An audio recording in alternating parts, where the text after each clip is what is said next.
बहुत जनकर धारणा थाए नी रिप्लेसमेंट करने पूर्वर कि मोर नी रिप्लेसमेंटा सक्सेसफुल हम ना फेल्योर हम कहीं आम सोसाइटी बहुत जन को देखू जे अमक सांगर मौसींगर होता ऑपरेशन से बहुत कष्ट पाँच आउ से मौसांगर होता ऑपरेशन से तांकर गोड़ फुलीगला तापर आ चली पारे ऑपरेशन पूर्वर भल थिले ऑपरेशन पर सी आ चली पारना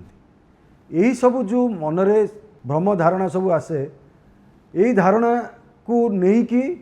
आमर गोटे क्वेश्चन आसे जे आमर नी रिप्लेसमेंट मोर केते दूर सक्सेसफुल हम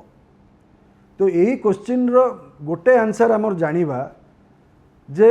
नी रिप्लेसमेंट सर्जरी जेकोसी आमर मेडिकल साइंस रो जदि कोनोसी सर्जरी आमे आमे भाबिबा गोटे हर्निया सर्जरी हो कि गोटे छोटो स्किन ग्राफ्टिंग सर्जरी हो जेकोसी सर्जरी ठू नी रिप्लेसमेंट सर्जरी है सबुठू मोस्ट सक्सेसफुल सर्जरी किंतु ता माने नुह जे नी रिप्लेसमेंट रे फेल्योर हुए नहीं मेडिकल साइंस रे आपण जानिथिबे जे मेडिकल साइंसटा 100% साइंस नुह तो मैक्सिमम केस रे आमर जो ट्रीटमेंट रे लोक भल हुअंती से ट्रीटमेंटा आमर मेडिकल साइंस रे करा हुए आ नी रिप्लेसमेंट सर्जरी भलिया सक्सेसफुल सर्जरी आमर मेडिकल साइंस रो कौनसी सर्जरी नहीं किंतु आमे जदि देखिबा नी रिप्लेसमेंट रो फेल्योर रेट ऑलमोस्ट 0.5 to 1% रहिबो आमर भारत वर्ष रे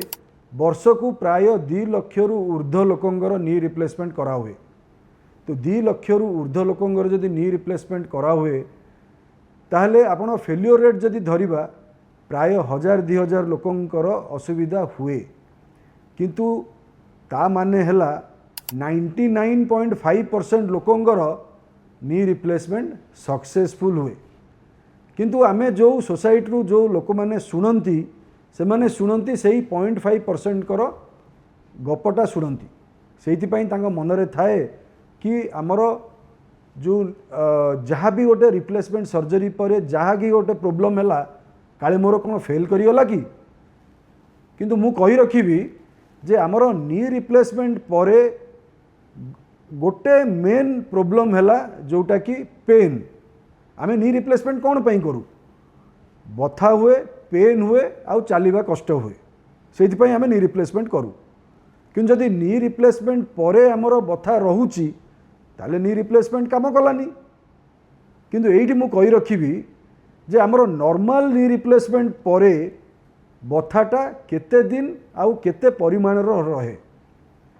आमर नॉर्मली जदि आमे धरिबा गोटे ऑपरेशन जेकोसी ऑपरेशन आपण करंतु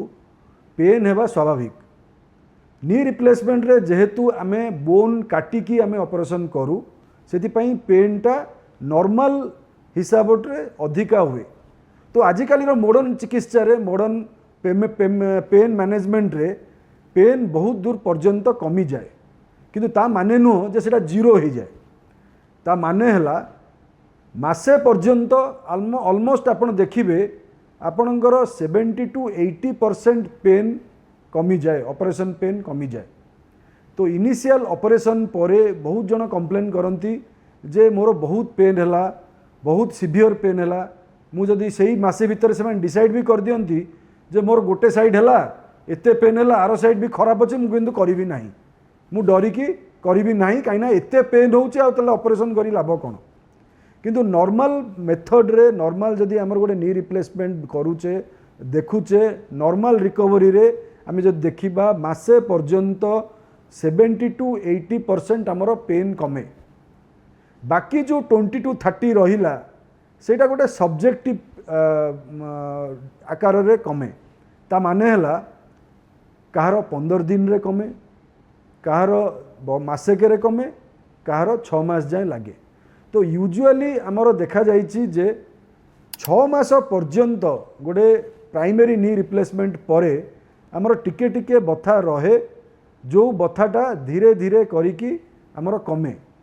कहीं ना हिलिंग करिया कैपेसिटी लोकंकर भितरे तफात थाए कहार जल्दी हिल करे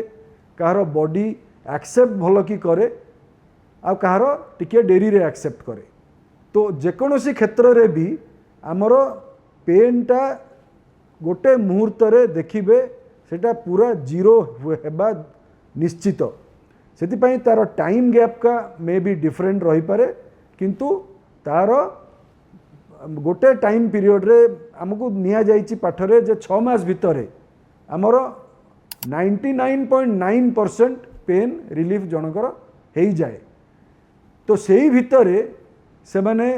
मेन आमर गोटे क्वेश्चन आसे जे ऑपरेशन पर लोक कहती जे मोर पेनटा टिके कमु तापर मु फिजियोथेरापी करी किंतु एइटी मु कहि रखिबी जे फिजियोथेरापीटा हला गोटे बाट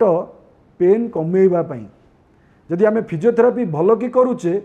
से पेन हेबार जो टाइम पीरियडटा अच्छी से टाइम पीरियड बहुत मात्रा रे नॉर्मलाइज हो जाए। तो फिजियोथेरापी उपरे बेसी स्ट्रेस देबा आमर ऑपरेशन पर आमे डिफरेंट पेन मैनेजमेंट जोड़ा जो जो जिनस आपन को कुआ हुए से गुड़ाक करेंगे जमती कि बरफ देबा मेडिसिन खाइबा यही सब जिनस कले आपणकर पेन रिलीफ बहुत मात्रा रे कम रहे। तो या माने नुह जे मोर पे बथा 2 मास ऑपरेशन हलानी बथा टिके होउची ता माने नुह जे आपणकर जॉइंटटा फेल कला ता माने हला सेटा रिकवरी प्रोसेस रे अछि आउ टाइम मात्र मे बी मासे 2 मास भितरे आपण पूरा नॉर्मल फील करिवे आउ आपणक दैनंदिन कार्यक्रम सब नॉर्मल हिसाब रे करि परिबे।